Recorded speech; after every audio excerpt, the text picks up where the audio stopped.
चलिए आज हम हमारे सोशियोलॉजी के एक बहुत ही इंपॉर्टेंट थिंकर विल पैरेटो की बात करते हैं। विल पैरेटो एक Italian sociologist, Italian engineer, economist, sociologist और पॉलिटिकल साइंटिस्ट रहे हैं, जिनका जन्म 1848 में हुआ है और 1923 तक उनका टाइम पीरियड रहता है। इनका वर्क इकोनॉमिक्स में, पॉलिटिकल साइंस में, सोशियोलॉजी में बहुत इंपॉर्टेंट है।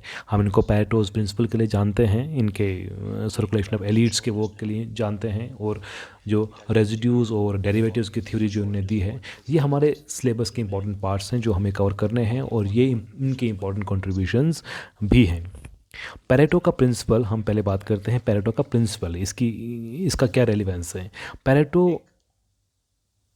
का प्रिंसिपल ये सजेस्ट करता है कि रफली 80% जो इफ़ेक्ट है, जो रिजल्ट्स हैं, वो 20% कॉजेज़ से आते हैं।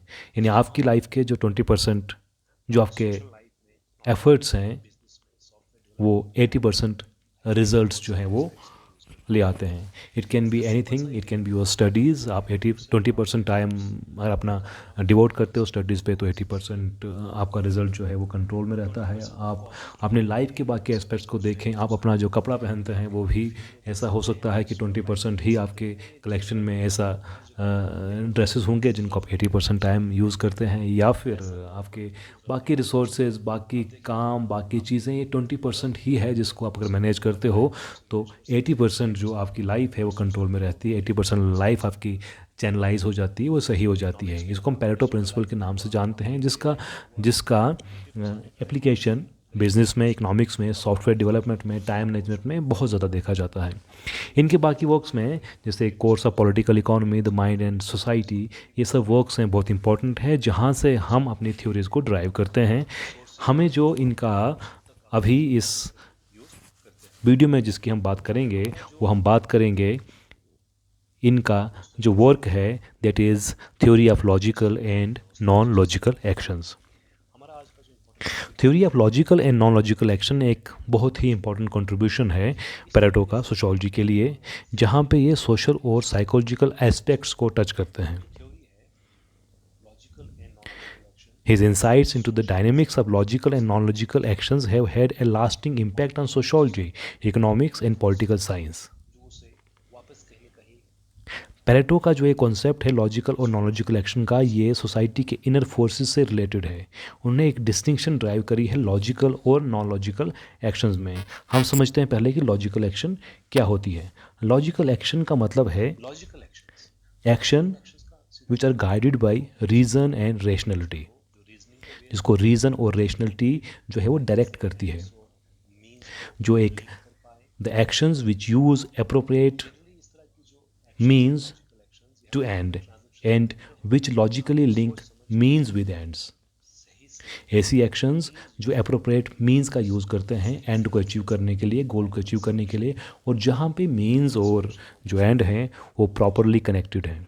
बिहेवियर मानते हैं कि बिहेवियर जो हमारा सोशल बिहेवियर होता है वो लॉजिकल तब होता है जब वो लॉजिकल सब्जेक्टिवली भी हो और ऑब्जेक्टिवली भी हो। दोनों तरीक़ों से आपका बिहेवियर जो है वो लॉजिकल होना चाहिए, सब्जेक्टिवली भी, ऑब्जेक्टिवली भी। और एक्शन जो है वो लॉजिकल तब है जब इसका जो एंड है वो अटेनेबल है, और जो मीन्स आपने यूज़ किए हैं वो ऑब्जेक्टिवली यूनाइटेड है एंड के साथ। तो इसको हम कहते हैं लॉजिकल एक्शन। इसमें आप एग्जांपल ले लीजिए, जैसे कोई कंस्ट्रक्शन रोड का है या कोई ब्रिज का कंस्ट्रक्शन है, जहाँ पे एक इंजीनियर जो है वो उस एक ब्रिज को कंस्ट्रक्ट करते वक्त सही मटेरियल का नॉलेज रखता है, किस वॉल्यूम में, किस प्रोपोर्शन में उनको मिक्स करना है। देखिए उसका एंड जो वहाँ पे होता है कंस्ट्रक्शन ऑफ ब्रिज, लेकिन मीन्स जो हैं उसके अकॉर्डेंस में ही वो लेता है कैलकुलेट करके। जो नॉलेज अवेलेबल है, the best knowledge which is available to the engineer, वो उसका यूज़ करके सही तरीके से एंड को अचीव करने के लिए मीन्स को अडॉप्ट करता है। या फिर आप देखें इकोनॉमिक्स के रिलम में, जहाँ पे हम डिसीजन लेते हैं केयरफुल, हम एनालिसिस कॉस्ट्स का, बेनिफिट्स का करने के बाद। तो लॉजिकल एक्शंस वो एक्शंस हुई जो अप्रोप्रिएट मीन्स का यूज़ करते हैं, जहाँ पे मीन्स और एंड्स जो हैं वो सही तरीके से कनेक्टेड हैं। ये सब्जेक्टिवली भी ऑब्जेक्टिवली भी लॉजिकल होते हैं। इकोनॉमिक ट्रांजैक्शंस में हम अक्सर इनका यूज़ करते हैं। और बेसिक एक जो प्रेमाइस रहता है लॉजिकल एक्शन को समझने के लिए वो ये कि इंसान जो है उसमें एक काबिलियत है, एबिलिटी है कि वो रीज़न कर सकता है, वो रेशनल है। ये हम इसको पहले एज्यूम करते हैं, उसके बाद हम ये मानते हैं कि वो रीज़न का, रेशनलिटी का यूज़ करके वो सही डिसीजन लेगा, वो लॉजिकल एक्शन को परफॉर्म करेगा। चाहे वो परचेज ऑफ गुड्स हो, जब मार्केट में जाता है तो प्राइस, क्वालिटी, पर्सनल प्रेफरेंस, इन चीज़ों को देख के वो डिसीजन लेता है।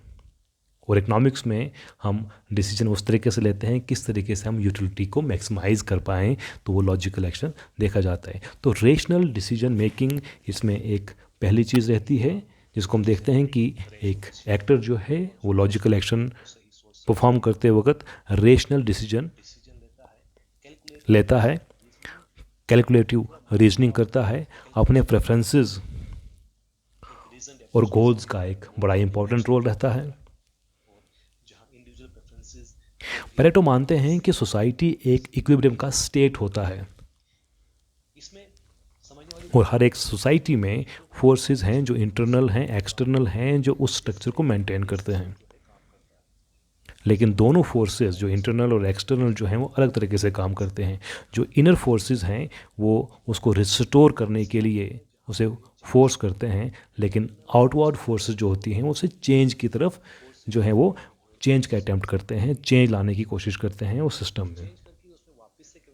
जो इनर फोर्सेस हैं वो बेसिकली सेंटिमेंट ऑफ रिवोल्यूशन है, जहाँ पे कहीं ना कहीं देखिए अब रिस्टोरेशन वापस लाने की कोशिश की जाती है इनर फोर्सेस के ज़रिए। अब देखिए कई बार ऐसे कोई रेवोल्यूशन, ऐसे कोई वॉर, ऐसी कोई बहुत एक मुश्किल सी स्थिति आती है, उसके बाद भी सिस्टम वापस से इक्विलिब्रियम की तरफ आता है और वापस से वो रिस्टोर हो जाता है।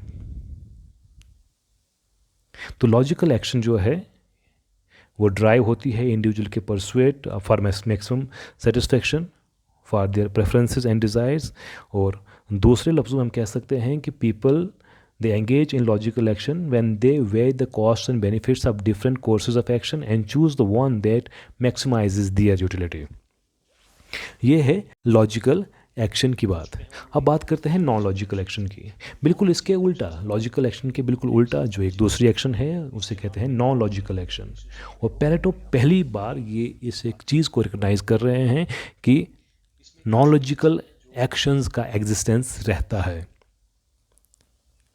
जहाँ पे इंसान कोशिश करता है अपने आप को प्रेजेंट करने के लिए कि उसकी एक्शंस जो हैं वो सारी की सारी लॉजिकल रहती हैं।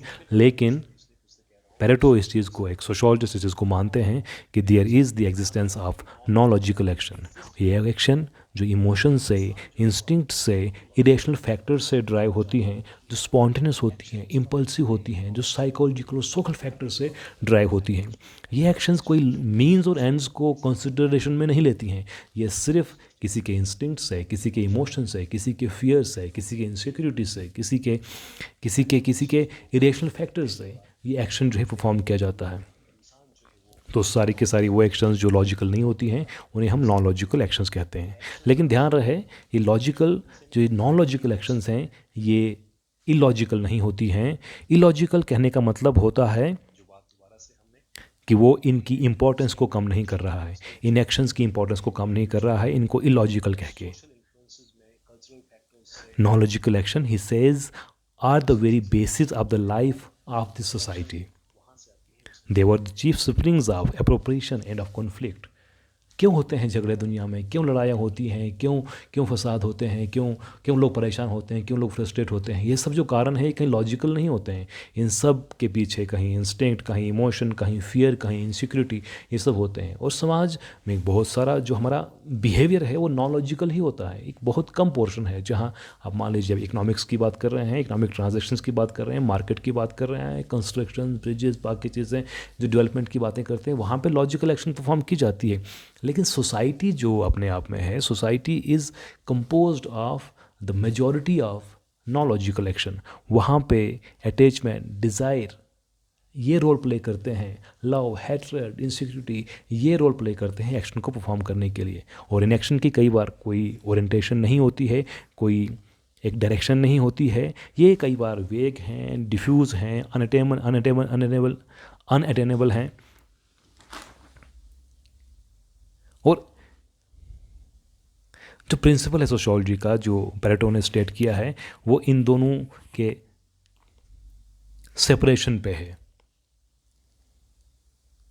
और ये मानने में है कि नॉन लॉजिकल एक्शन जो है वो एक मेजॉरिटी पोर्शन जो है हमारे बिहेवियर का जो है वो कॉन्स्टिट्यूट करता है।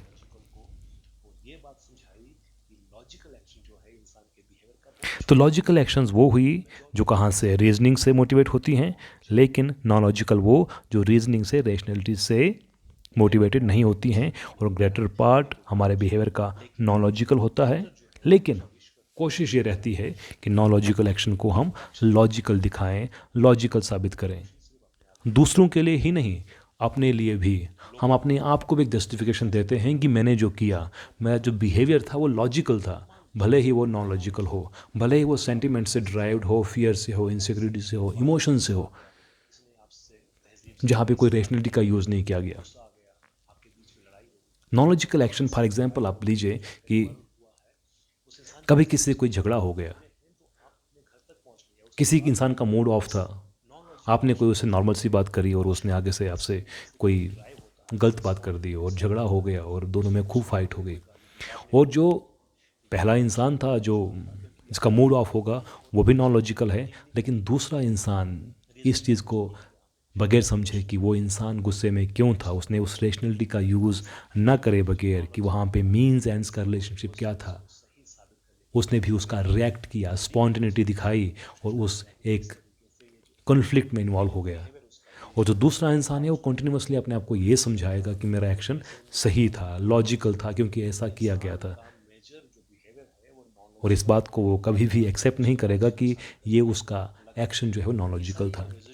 ये तो एक सिंपल सी एग्जांपल है जहाँ हम कह रहे हैं कि एक इंसान अपने एक्शन को, नॉन लॉजिकल एक्शन को किस तरीके से लॉजिकल प्रेजेंट करने की कोशिश करता है। और हमारा जो एक मेजॉरिटी पोर्शन बिहेवियर का है वो नॉन लॉजिकल है, लेकिन हम ये नहीं चाहते हैं कि ये दिखे कि ये नॉन लॉजिकल है। हम अपने लिए भी और दूसरों के लिए भी इसको लॉजिकल तरीके से प्रेजेंट करना चाहते हैं। अब देखें, पॉलिटिकल डिसीजंस भी, वॉर्स भी, कन्फ्लिक्ट्स भी, कल्चर, साइकोलॉजिकल बयासेस जो हमारे हैं वो सब कहाँ से आते हैं, उसमें लॉजिक नहीं होता है। कभी अगर सोचा जाए कि कारण क्या है, लॉजिक क्या है, रीज़न, रेशनलिटी का यूज़ किया जाए तो शायद सारे मसले हल हो जाएं। हम सही तरीके से अगर हर एक इंसान के बिहेवियर को समझें, रेशनलिटी से समझें, तो इंसान, दुनिया कुछ अलग हो जाएगी। बट ये जो नॉलेजिकल एक्शन है ये बिल्कुल एक रेजिडुअल कैटेगरी है, क्योंकि है लॉजिकल पार्ट तो इसका जो है वो शॉर्ट है और बाकी सब कुछ जो आता है वो नॉन लॉजिकल है। लेकिन नॉन लॉजिकल जो है वो बुरा नहीं है, वो गलत नहीं है, क्योंकि नॉन लॉजिकल ही एक सोसाइटी की कहीं ना कहीं ब्यूटी है। तो पैरेटो इस चीज़ को एम्फेसाइज कर रहे हैं कि हमें इन दोनों को बिल्कुल, क्योंकि नॉन लॉजिकल इलॉजिकल नहीं है, नॉन लॉजिकल भी इम्पॉर्टेंट है, और हमारी दुनिया इससे गाइड होती है, इमोशन से गाइड होती है। आप देखें पॉलिटिकल डिसीजंस, वोटिंग बिहेवियर, बाकी प्यार, मोहब्बत या फिर जो कन्फ्लिक्ट्स भी होते हैं वो सब नॉन लॉजिकल एक्शन से तो होते हैं, इंस्टिंक्ट से, इमोशन से, हैबिचुअल बिहेवियर से जिसकी हम बात करते हैं, या सोशल इन्फ्लुएंसेस से, वहाँ से ये हमारे एक्शंस जो है वो गाइड होते हैं। तो ये एक इम्पॉर्टेंट पार्ट है हमारे समाज का, लॉजिकल और नॉन लॉजिकल दोनों ही साथ साथ एग्जिस्ट करते हैं।